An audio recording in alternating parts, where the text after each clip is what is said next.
We have everyone, I believe. Dave, are you unmuted? Can we hear you? Yes, I am here. All right. Jessie, if you want to unmute yourself, just so we can make sure we can still hear you.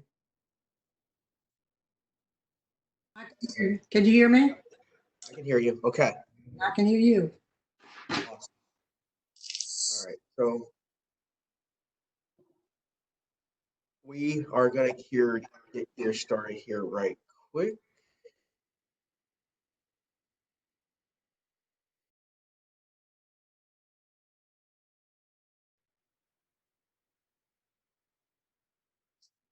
All right. Well, good evening, everyone. Thank you for coming out and for calling online. I am Occoquan District Supervisor Kenny Boddye. This is going to be a virtual town hall about the budget. So we're going to be going through the county budget and the school board budget. I am going to be joined tonight by Mrs. Lillie Jessie, who is the Occoquan District School Board member, and Mr. David Sinclair from the county staff. We are going to be getting started here in a second, but just wanted to make sure everyone has a couple of minutes here to orient. Here at the beginning, I will be doing a brief introduction about where we're going in terms of the budget, our overall vision, folks that I've talked to and things that they've wanted to see in our budget moving forward. After that, I will give it over to Mrs. Jessie to talk about her budget a little bit from an introductory standpoint. After that, we will hand it off to Mr. Sinclair. He'll spend about 10 to 15 minutes just going through very high level aspects of the county budget. Mrs. Jessie will go into a much more 10 to 15 minute presentation on the school board budget. Just a couple of quick things before we get started. This is a town hall about predominantly the budget. So I know a lot of folks out there might have questions about coronavirus, other things that are going on right now.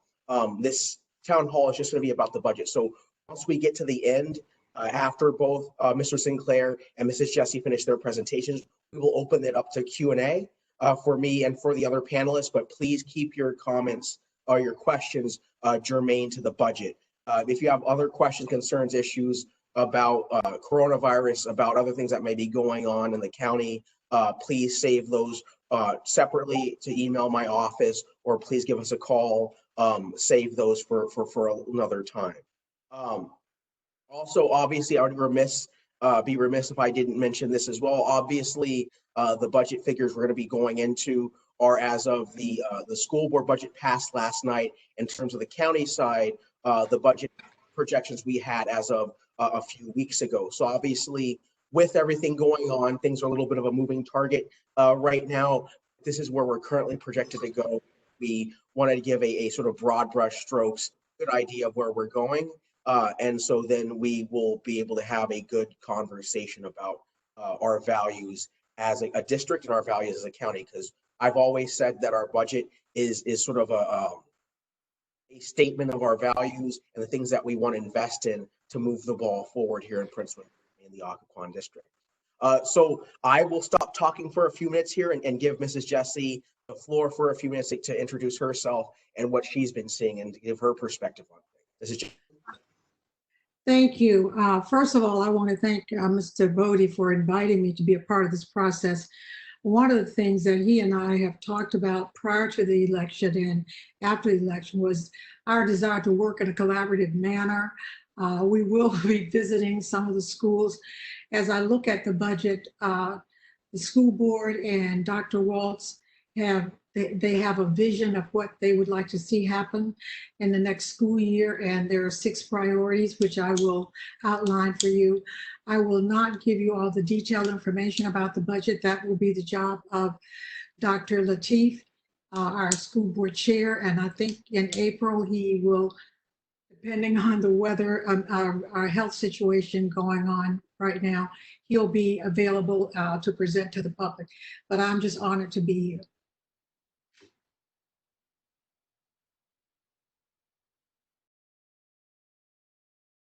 Thank you, Ms. Jessie. Mr. Sinclair.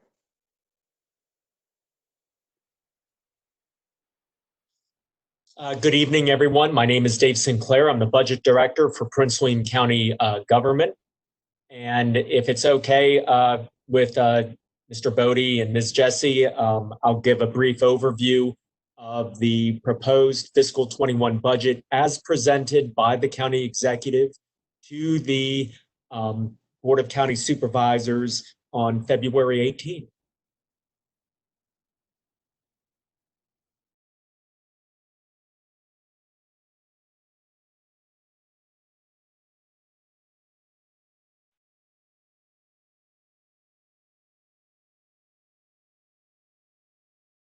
Just give us 1 second as we switch over screens to get the presentation up. Right.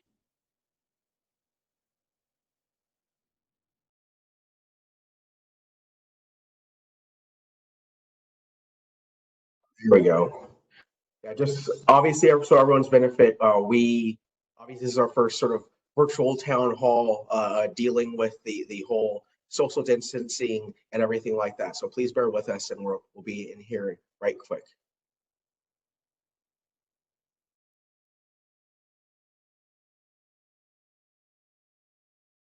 Okay, so first thing that I'd like to do is if citizens would like to see the budget in its entirety, all 450 pages of the budget, you can follow this link right here to the county's budget website. If I may, see if this works. It's www.pwcgov.org/budget. You can come to the county's main budget website and you can access the budget, the proposed budget in its entirety. May I ask Mr. Boddye, can you see the website, or am I on the wrong screen? I have a dual monitor. I believe it's on your other screen right now, Dave. Okay. How about now? There we go. I can see it now. Okay. So you can provide the links. You can look at the presentation in its entirety. We have each and every county department in here. And if you're like me, after tonight's town hall meeting, you'll be up tonight thinking about the presentation and you'll say, I wish I asked that question 30 minutes ago. It's not too late. You can click on our budget question and answer, ask a question of the budget office, and we'll be happy to try to answer that as soon as we can. And if you come down, you can click ask a question and we'll answer it online for you as soon as we can.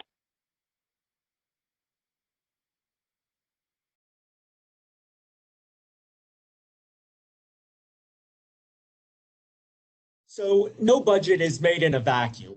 And one of the overall guiding principles that assists the county executive in developing the budget is achieving the community's strategic vision. Prince William County has had a strategic plan for the better part of 30 years. And each strategic plan coincides with the board's 4-year term of office. And right now the county has 5 strategic goal areas, and they are identified on this slide.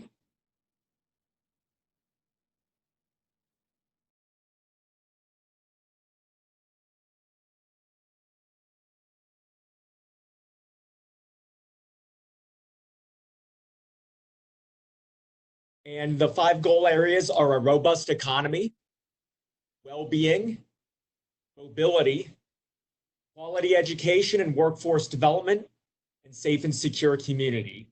When we have a budget addition that we'd like to present for the community's consideration and of course the board's consideration, we try to the extent that we can tying back to these goal areas, because these are deemed to be the most important to the community. The proposed budget is also based on current policies. For example, in terms of our revenue situation, we want to maintain the county's and schools' revenue sharing agreement. The current agreement maintains that 57.23% of county general revenue is shared and transferred automatically to the schools by formula. What are general revenues, you may ask? Those are the county's major revenue sources: real estate taxes, personal property taxes, a local 1% sales tax option, business tangible personal property, a business professional occupancy license or BPOL revenue, investment income, things like that. On the expenditure side, as I mentioned earlier, we want to advance our strategic priorities as determined as most important by the board and the community.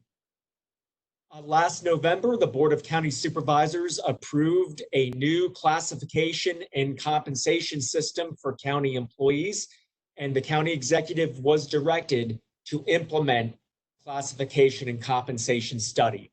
Phase 1 of that study has already been implemented, and phase 2, as I will discuss in a few moments, is included in the proposed budget. This proposed budget also addresses some pretty significant mandates that I will be going through. Those are Children's Services Act, in particular, special education, private day school placements, which are increasing, as well as a mandatory increase of the Virginia retirement system. Moving into our budget initiatives in terms of a quality education and workforce development, the proposed budget increases the transfer to the schools by $38.7 million. This is a 6.4% increase over the fiscal year 2020 adopted budget. And it is the largest increased transfer to the schools since pre-recession, way back in fiscal 2008, I believe.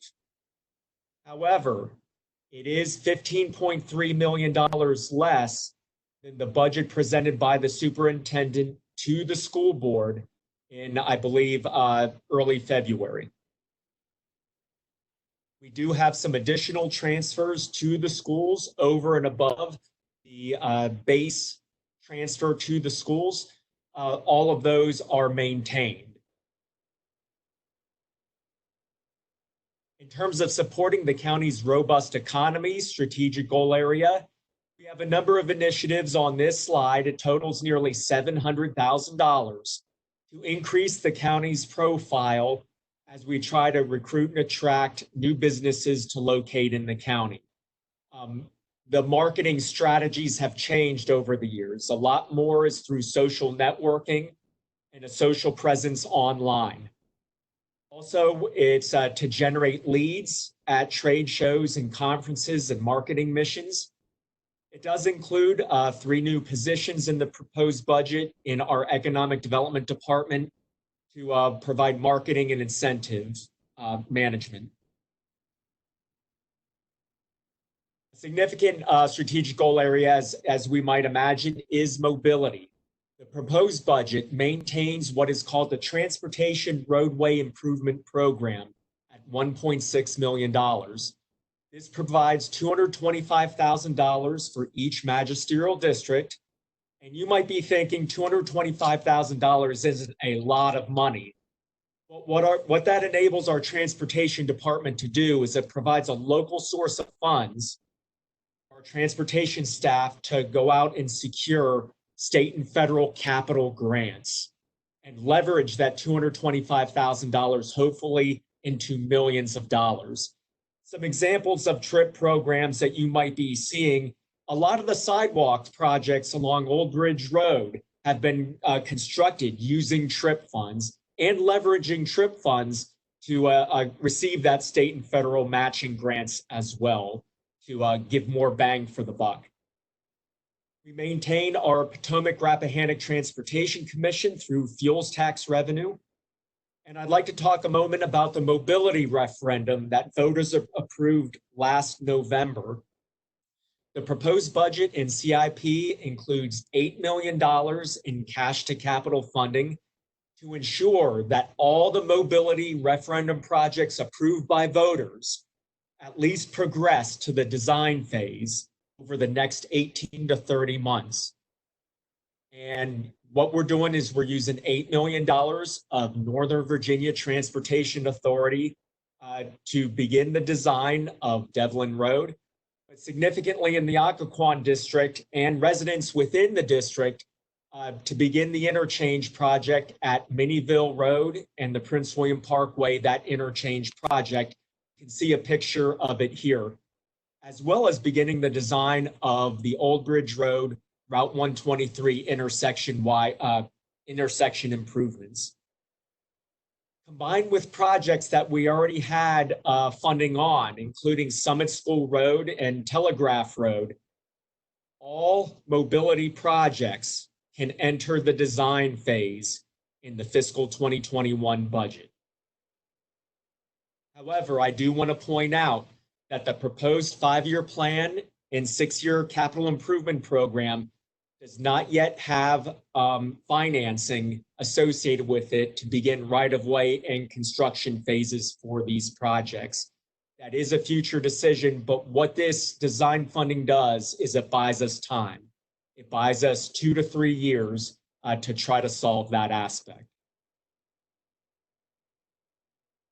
In terms of our safe and secure community strategic goal area, the proposed budget does continue a police staffing plan that provides 13 officers and 2 civilian positions. Those 2 civilian positions are assigned for animal shelter operations. It also includes a sheriff staffing plan that provides 2 deputies, primarily at the courthouse, which is beyond capacity. Our proposed CIP does include improvements in the future to either expand or provide improvements at the Judicial Center. But there's a lot of traffic that moves through the Judicial Center. If you've ever been out there, there's no parking, and these deputies are to help control and manage the situation out there. In fiscal 2021, we will be opening Station 22, which is a new fire and rescue station that's being constructed along Ballsford Road in the western portion of the county. $2.3 million provides full-year staffing for 14 positions necessary to staff that engine unit. A medic unit was actually funded in the fiscal 2019 budget. We also have a fire and rescue cadet program where we are actually partnering with Prince William County Schools to provide a cadet, basically a basic recruit school where students would receive firefighter 1 and 2 certification at 2 high schools. Those high schools are Osborne Park and Stormwall Jackson, located in the mid-county area of the county. And the goal of the program is to provide the next generation of trained staff for either the career service or our volunteer service. The choice is theirs. Continuing with a safe and secure community, we provide full-year staffing costs, full-year operating costs associated with the Adult Detention Center expansion project. That project is scheduled to be completed next July, and we have to provide full-year operating costs associated with food, utilities for that 200-bed expansion project. However, the good news is we are able to realize efficiencies and savings because we no longer will have to farm out inmates to detention centers outside of the county. We do have a court administration staffing plan whereby we provide additional staffing to manage caseloads at the General District Court, the Circuit Court, Juvenile Domestic Relations Court, and the Circuit Court Clerk as well. I do want to emphasize that we have shifted staffing from the Adult Detention Center to Criminal Justice Services. It's 3 positions to provide pretrial supervision as an alternative to incarceration when it makes sense to do so based on what is called evidence-based decision-making. The state budget proposed by the governor and endorsed by the General Assembly, I believe, does include a public defender's office in Prince William County. The county's proposed budget provides a 15% salary supplement to supplement the salaries provided by the Commonwealth.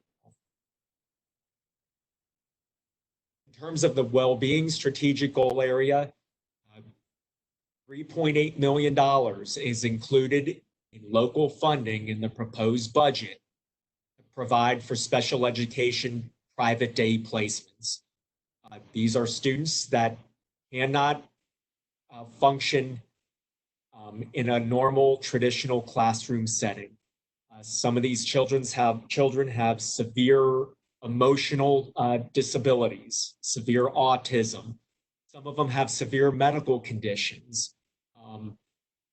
Think of a GI tube, perhaps, that need to provide special education, private education. And the enrollments and the placements are increasing, and this is a state and federal mandate that the county must adhere to. The proposed budget includes a 3% community partner increase for community partners that right now, especially this week, are providing significant services out in the community. We also have a Birmingham Green jurisdictional agreement for Birmingham Green located in the county, but outside of the city of Manassas.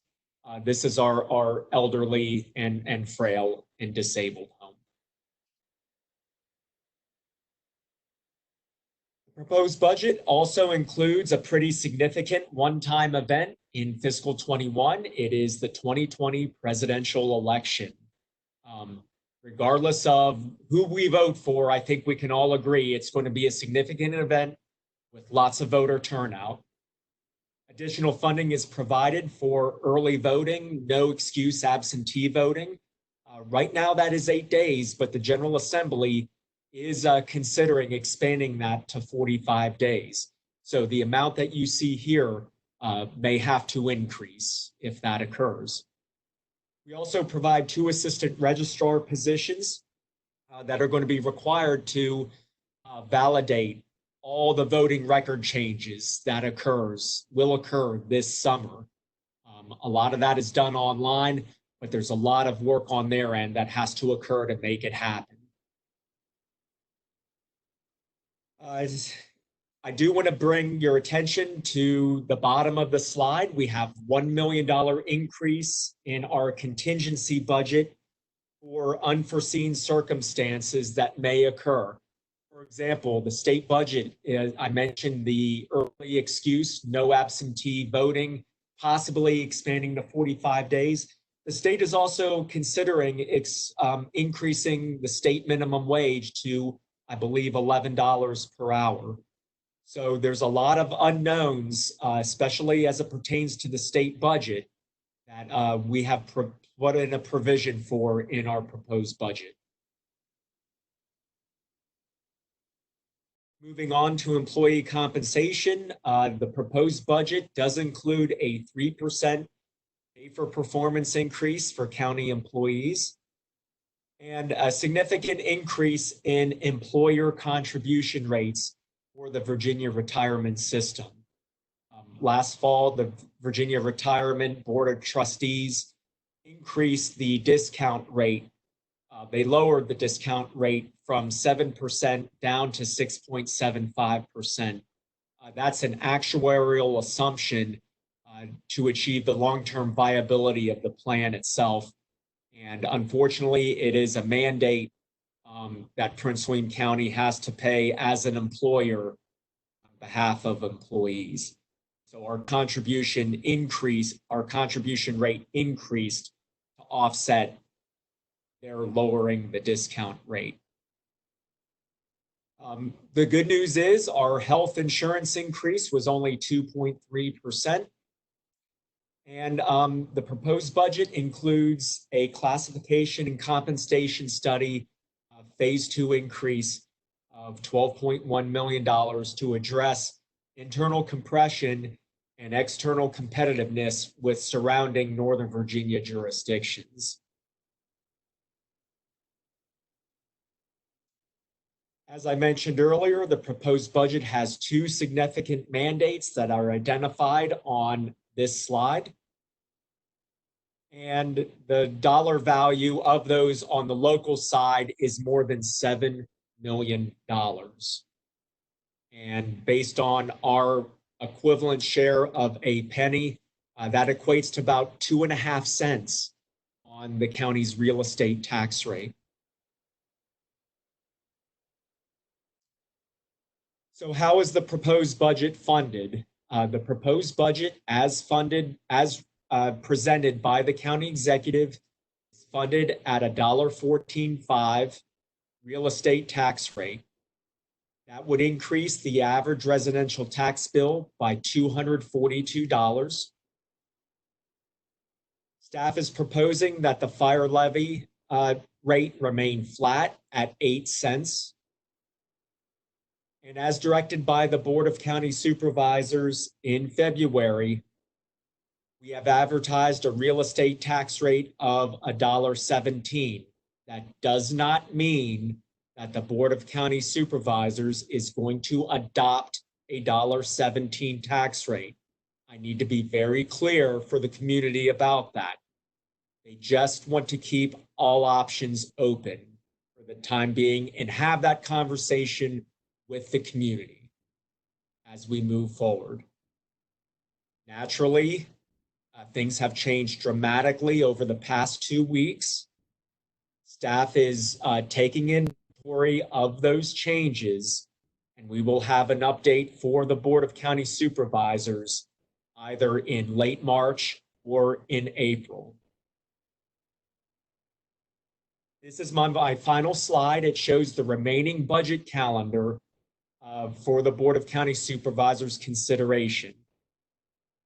As of this evening, the Prince William County Schools are scheduled to present their budget to the Board of County Supervisors during the evening of March 31st.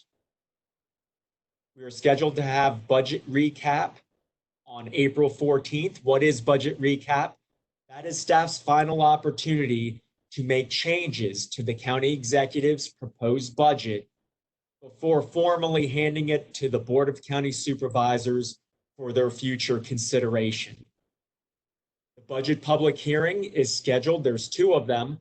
The first one is Tuesday, April 14th, and a follow-up is currently scheduled for Thursday, April 16th. Budget markup for the Board of County Supervisors is scheduled for Tuesday, April 21st. That is when the board is scheduled to make changes to the county executive's proposed budget. They can add new items. They can take items away. The goal of budget markup is for the board to come to an agreement in principle as we enter final budget adoption, currently scheduled for April 28th. And with that, that concludes my presentation. Thank you very much, Mr. Sinclair. As always, you're very detailed, very concise, and you do a really great job of describing what's going on in very broad brush strokes, while also giving people a really good idea of what their tax dollars are going to. Like I said, a budget in any sort of local government especially is a statement of our values, and where we're putting our money or proposing to really goes towards those key things. You know, the school board budget, which Mrs. Jessie will talk to here very quickly in a couple of minutes here, transportation. There are some really good projects that we're looking to do in the Occoquan district. Some of them have been, priorities for the past couple of years.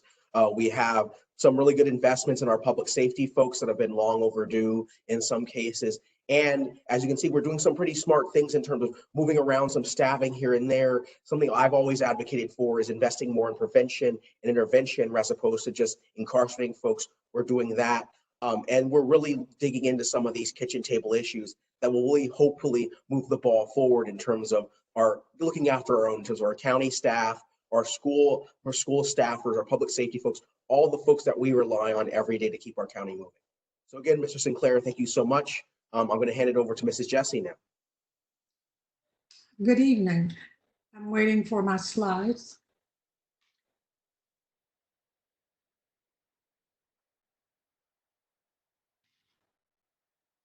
Wait.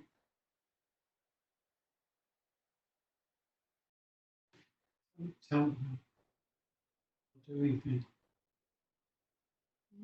Tell him to put it in preview. Would you put it in presentation mode to full screen?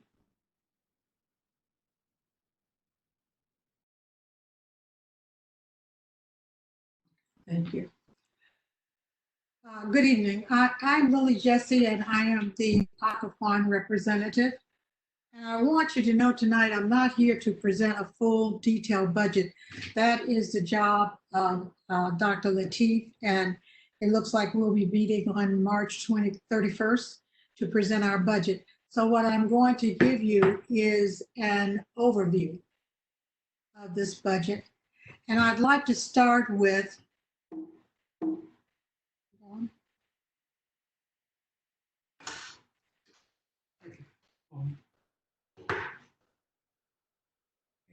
here.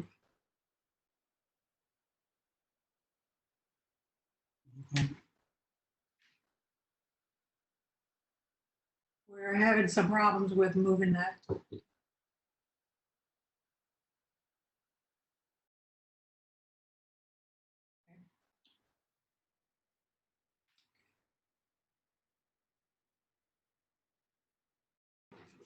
I'd like to start really to talk about what happened during the last year's budget and what's happening in the Occoquan district. Once I've talked a little bit about Occoquan, then I'd like to move on to elements of the superintendent's budget. And Occoquan, I've been on the board now for 5 years. And during that 5-year period of time, I began to realize that there were 2 or 3 situations we had to look at. One was an awareness of where we were as a district, and also advocacy, and that we had a land acquisition problem in Occoquan. In the eastern end of the county, unlike the west, we just don't have the land, so we had to look at different ways of building our schools in the Occoquan district. And I must say that the Board of Supervisors and Dr. Walton and his staff were very helpful. So here's some things that have happened in Occoquan. For example, we constructed the John Jenkins Elementary School. It was not until I was actually writing the ribbon cutting ceremony speech that I realized that in Occoquan, we had not had an elementary school for 25 years. There were so many people coming to us and advocating class size reduction, and looking at ways that we could deal with the overcrowding. And I've always felt that the overcrowding issue really was the main issue that caused us to have problems with class size. So we added 3 additions. At Antietam, we added 13 classrooms. At Lake Ridge Elementary, we added 13. And at Springwoods Elementary, we added 13. And those schools have been in existence for 35 years. Then we had some renewals, and Old Bridge Elementary was one. I think the big story on the Occoquan end of the county has been Woodbridge High School. And I have to tell you that it was a collaborative effort, not only with Dr. Walt's office and with facilities and David Klein, who is no longer with us, but also Mrs. Abney and her staff. And that staff consisted of Mr. Wortham, who's a previous coach of the football team, and Mr. Washington, who was the athletic director. They made me aware of what was going on the field, and the kids actually called the field they called it the swamp. But we were able to develop a competition turf field, $1 million, a new track surface, new stadium lights, and new concessions. Now, all of this is in progress right now. Coming up, when we looked at the facilities at Old Bridge, we needed a gym because the students were going back and forth using they were coming late at night, or they were going to various places to use the gyms. So coming up, we will have an auxiliary gym, and it will have 2 full-size courts, additional restrooms, an elevator, additional storage, and new locker rooms.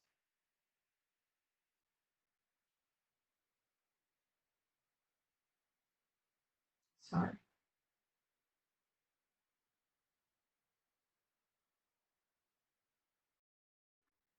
The new word is fenestration. Fenestration means that you're looking at windows.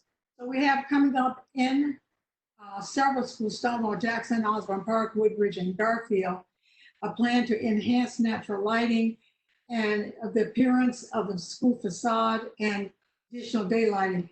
Now, you may think that this is more aesthetics, but it's not really. My daughter does some tutoring and she was at Stonewall when all the lights went out. When the lights go out in these buildings, it's a safety hazard. And we have problems with access in terms of internet, use of their cell phones. So it looks like in 2025, Garfield High School and Woodbridge High School will be a part of this fenestration project. And there will be 4 options. Now, the first option is included in our CIP plan, which includes windows. And then option C and D is primarily for Garfield and for Woodbridge, which is something that we're considering. Option C would include windows and skylights, and also 21st century learning. And option D, which the first option is $11 million. And as you can see, if we move to option C and D, is $17,400,000 and $30,500,000.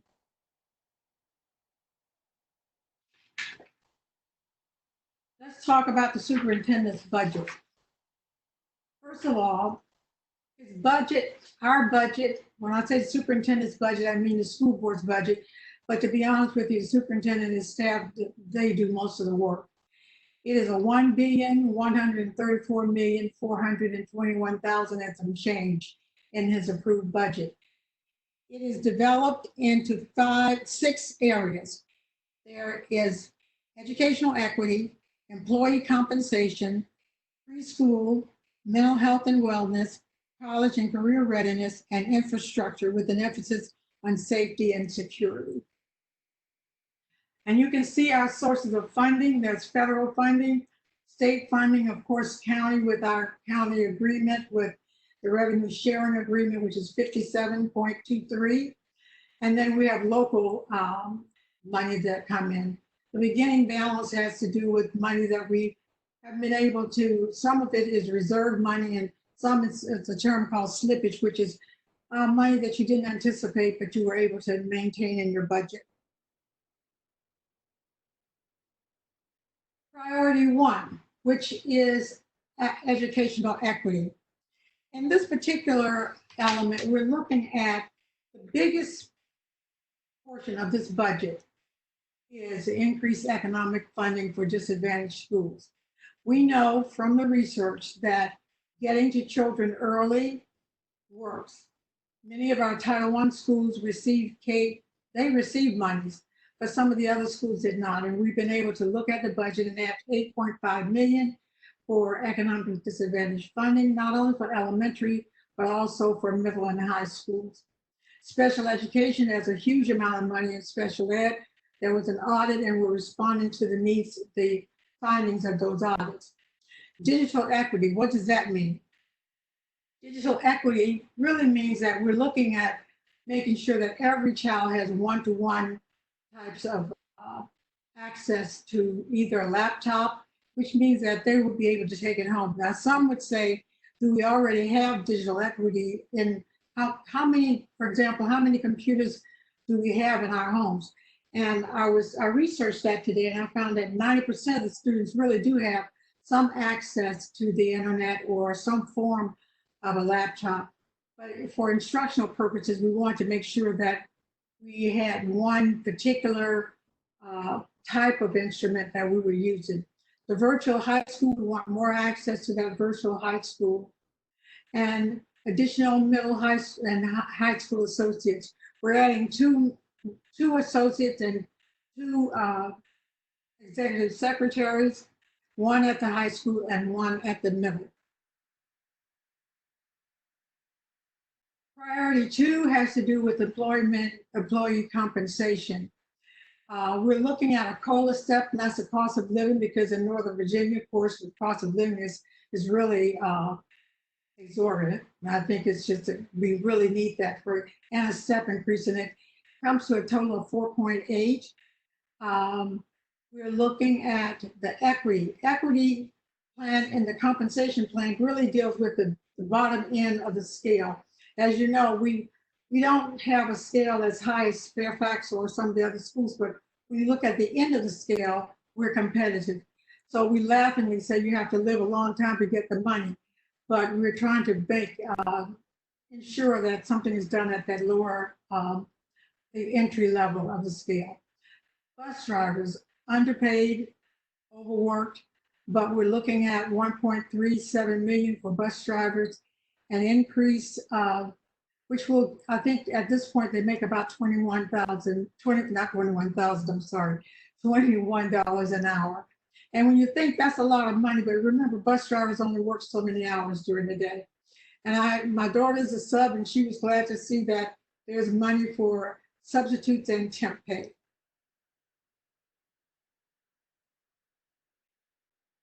This is my favorite. You know, everybody says that, why can't we be like Finland?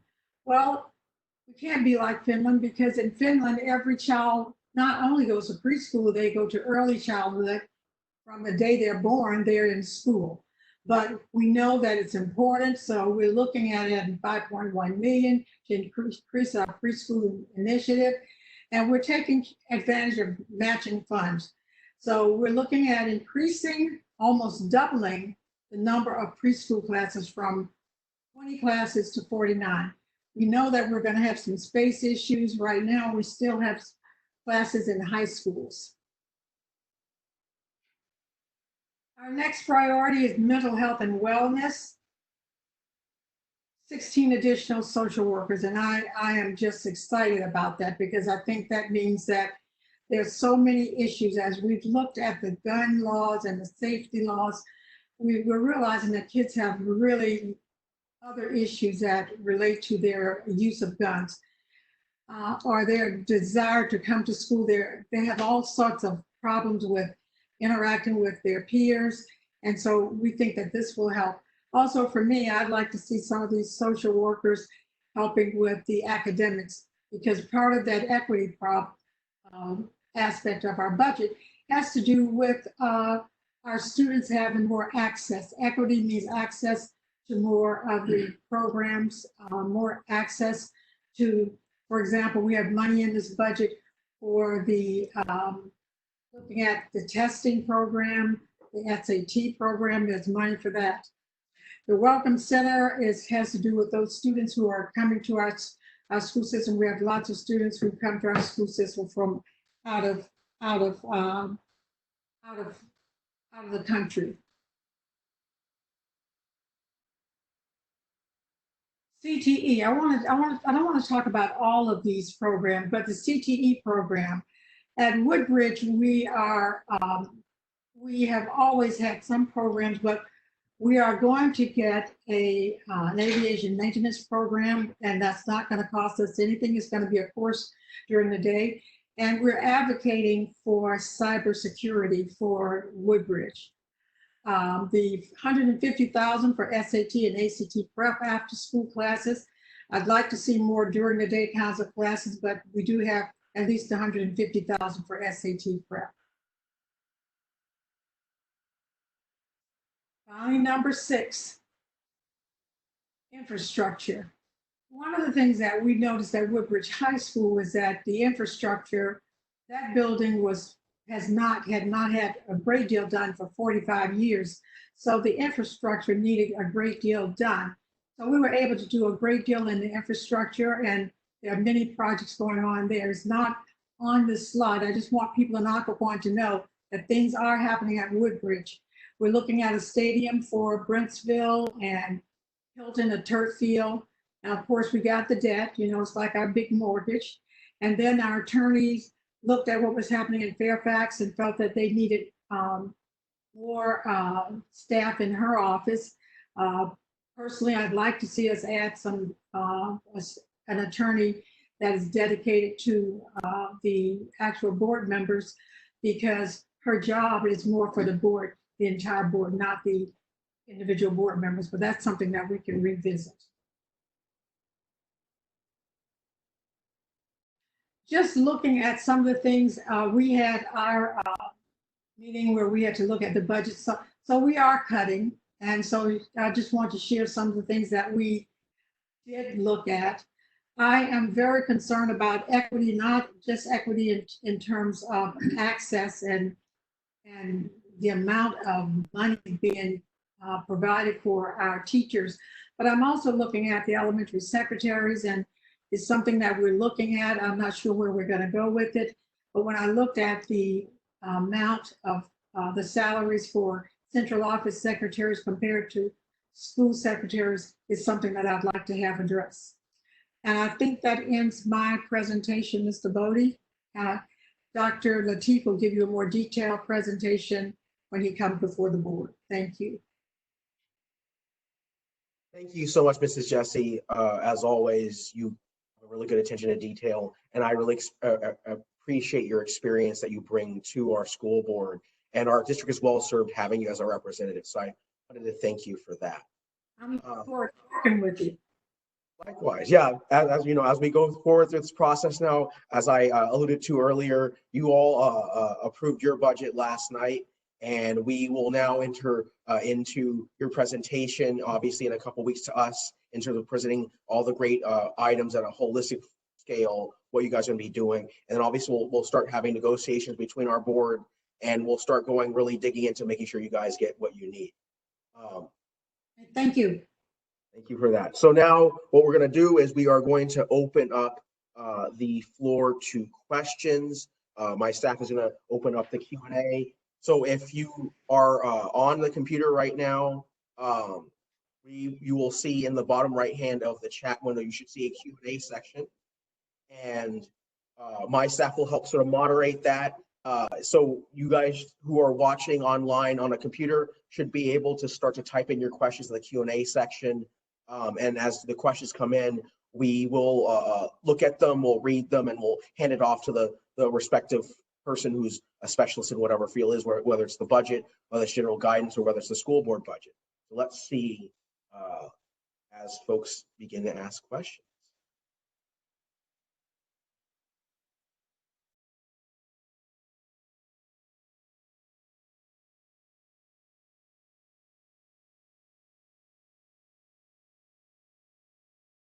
It'll take a second here for folks to get their questions together and typed in.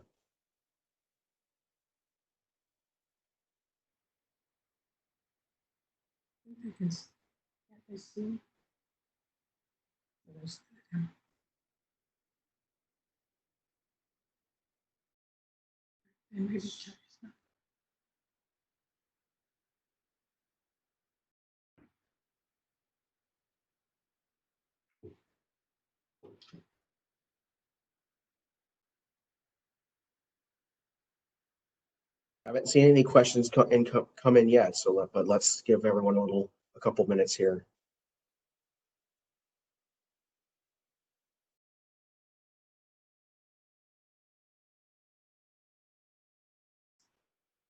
Looks like we got our first question from Miss Olson Flynn, who I am happy to see here. Give me 1 second while we look at this. I know that the school budget is asking for more. And the county has? Yeah, than the county has. Is there a way to get more money for schools by increasing the tax rate, technology in the county? Tax rate is so low than other counties. I think that's more that's more of a question. Yeah, that's more of a question for me. And sort of a little bit for you too, Mrs. Jessie, but I will lead off with that. So yes, obviously, as was stated during Mr. Sinclair's budget presentation, the school board budget is above what would be under the normal revenue sharing agreement. It doesn't, what we have in the budget that the county executive proposed, we don't have that fully funded yet. Obviously, that doesn't incorporate the advertised raised tax rate that the board of supervisors advertised a few months ago. But we do have some room, obviously, to do that. I'm going to actually hand part of this off to Mr. Sinclair to answer. So how much money, Mr. Sinclair, do you propose would be raised by raising each 2 cents on the computer and peripheral tax? Because that's the heart of the matter here. That's the tech tax that I believe Ms. Olson Flynn is in referencing to in terms of the tech tax. So obviously we have the computer and peripheral tax, which a lot of people call the data center tax, because obviously a huge chunk of the money we get from that tax actually comes from data centers. So Mr. Sinclair, I want to hand it off to you. Yes, the tax rate that you're referring to is the business tangible personal property tax on computers and peripherals. The current rate is $1.25, $1.25 per $100 of assessed value. The proposed budget as presented by the county executive does increase that rate to $1.30. The Board of County Supervisors directed the county executive to advertise a higher rate of $1.35. So the proposed budget and 5-year plan does envision increasing the rate over the next 5 years. Each nickel increase to that tax rate, I believe, generates about $850,000 in general revenue. Great. So, appreciate that. So we, unlike some of the other advertised tax rates, correct me if I'm wrong, Dave, but we have the ability to change that tax rate again since we're still in the middle of budget season? Here's the thing, that rate has already been advertised. So if the board wants to go over that rate, we would have to re-advertise. But essentially the rates that have been advertised are considered a cap. The board can't go over them, but you can approve that rate or below unless we want to re-advertise all over again. Understood. Thank you for that. But that's a great question, Ms. Olson Flynn. Obviously, we know that some of our neighbors around us, especially Loudoun County, recently has had a huge boom in their data centers, and thus they actually get a lot more taxes in the door than we do in terms of our data centers and our computer and peripherals tax, as Mr. Sinclair just alluded to. The other thing to remember that though with Loudoun is they actually have a lot more data centers than we do currently. We are been getting quite a few over the last few years. We have a couple more in the pipeline. So we, as a board, we've already discussed quite a few times here and there us incrementally increasing that tax to give us parity with some of our neighboring jurisdictions. But that is something that's definitely on the table. So I appreciate your question. Mrs. Jessie or Mr. Sinclair, anything else to add to that one? Well, the school system does not control the tax rates, so I'm leaving it up to you. Right. I'll just, if I may, Mr. Boddye, I'll just add that it is a delicate balance between a fair tax rate for the data centers while making sure that we don't scare them off at the same time. Absolutely. And that's yes, of course. And that's why obviously we've talked about an incremental increase. We know that previous boards have talked about, doing 2 to 3 times the tax rate all at once, which obviously does give some folks some heartburn. But we know that how businesses budget, they like to see, stable budgets over the next few years. So if we know, we talk to them, we tell them, hey, this is how it's going to incrementally increase. That gives them a little bit more stability. But obviously, we know in comparison, we do have lower tax rates in some of these regards. So it's obviously a conversation we continue to have. Next question. Let's see.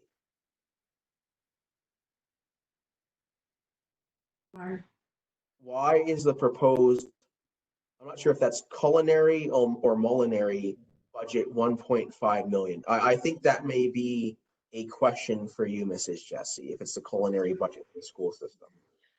We're looking at adding a culinary program at Garfield High School. We have one at Freedom. When you think about this program, it involves several students, but it also involves staffing. So there's but there's some one-time, and I may be incorrect on this, but I have visited Potomac High School's program, And it's not just, you're not just allowed to go into a kitchen and prepare a meal. You have to buy equipment. And the equipment is very specific, and there are health considerations and all kinds of guidelines. So I think it's the equipment cost that probably is the reason that we have that amount in that particular budget.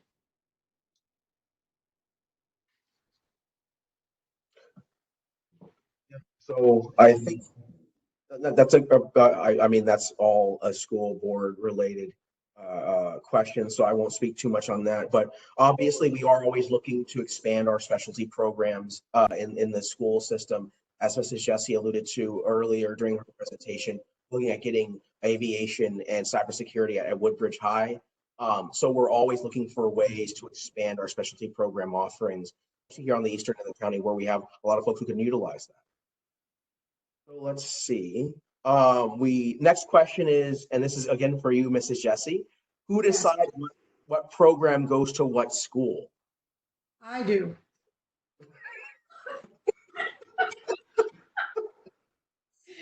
Not really.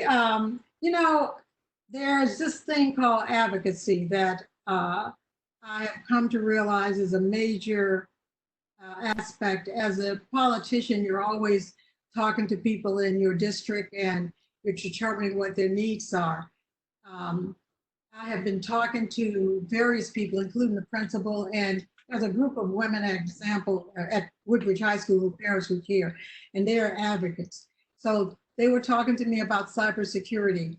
The aviation maintenance program initially was supposed to be at Woodbridge High School only, but the superintendent and his staff decided that they would like to have it at 2 schools, and they divided that program, and we ended up with an after-school program. But ultimately, the superintendent and his staff makes the final decision. I've been in situations where I once had a program for, in fact, we had a take-home computer program at Occoquan, and I just met with the staff and we decided on the school. So it varies a little bit, but ultimately I think it's a collaborative decision, but the main person who makes the decision is the superintendent. Understood. Yeah, and I mean, to that point, folks, Ms. Jessie just hit the nail on the head when it comes to some of these issues, is advocacy.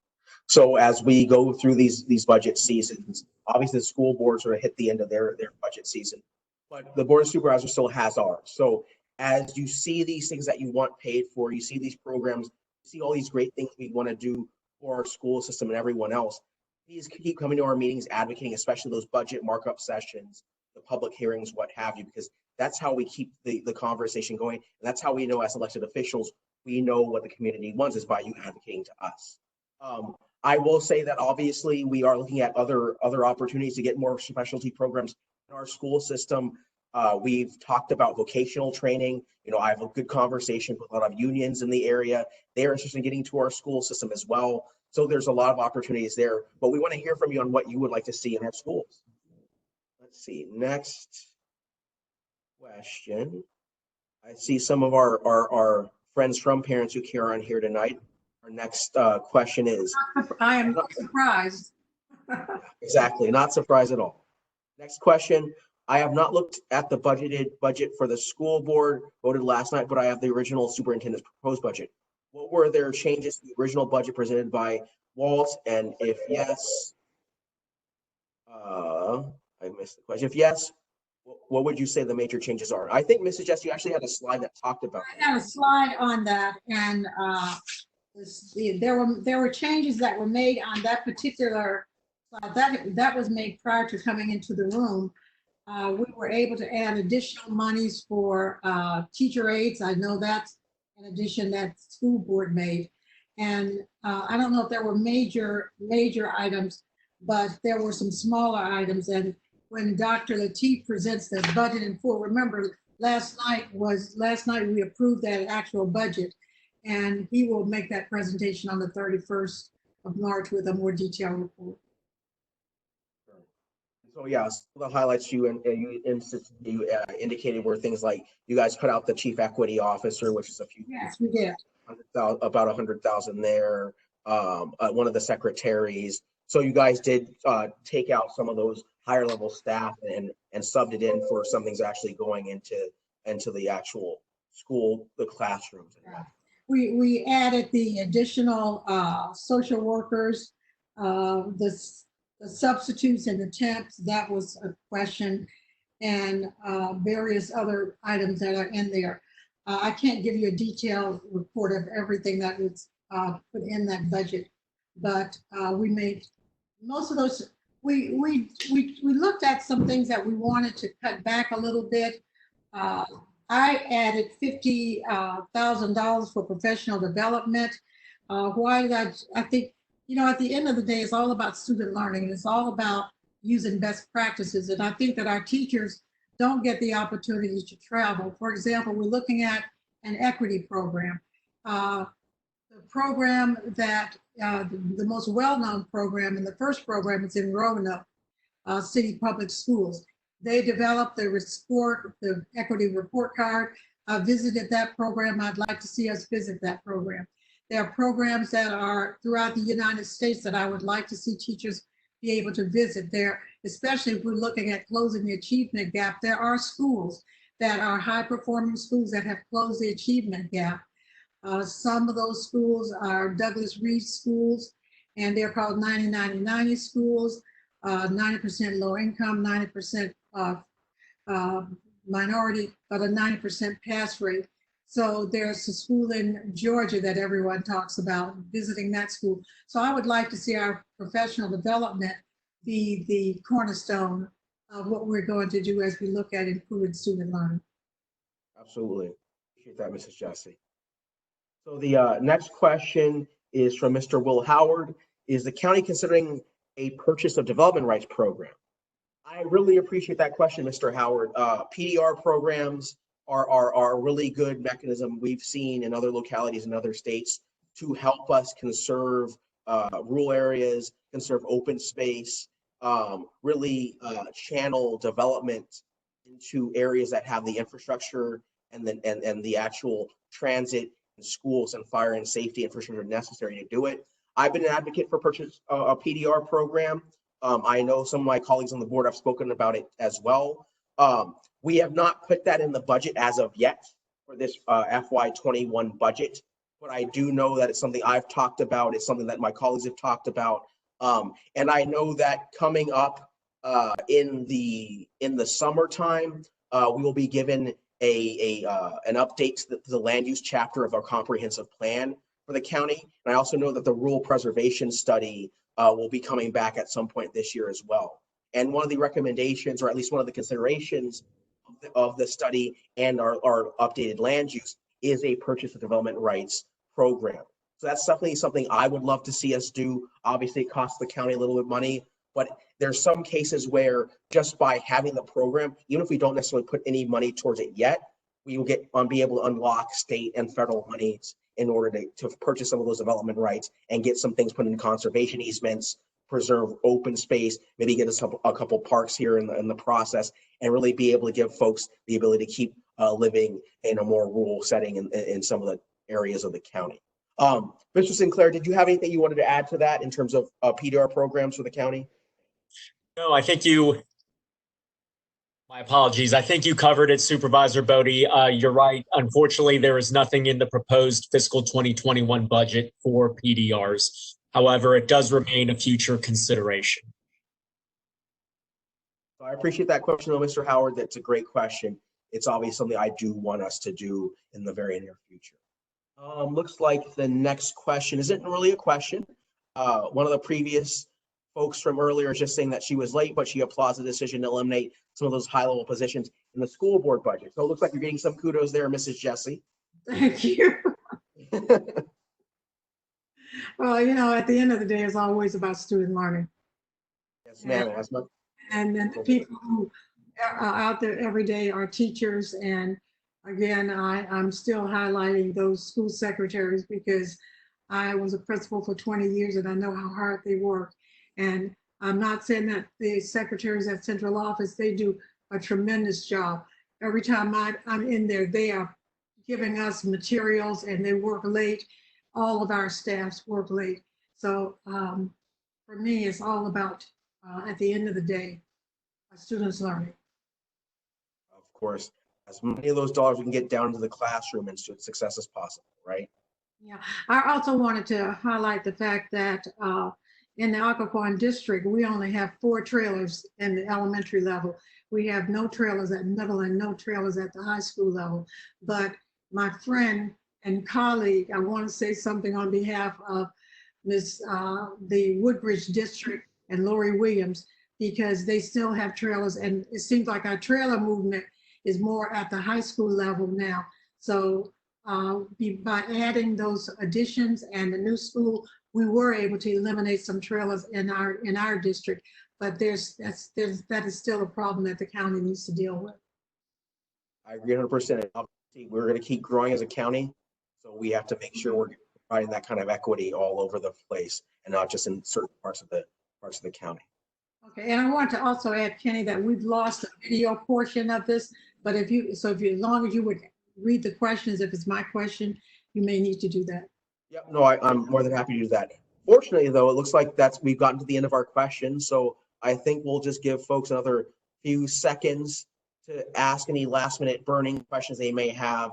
Obviously, if something comes up, as was said at the beginning, hey, I have a budget question, Mr. Sinclair showed everyone where to ask your budget questions. And as I understand it, those folks get right back to folks really, really fast, even with everything that's going on right now in terms of the county budget. Obviously, my office is always open for folks.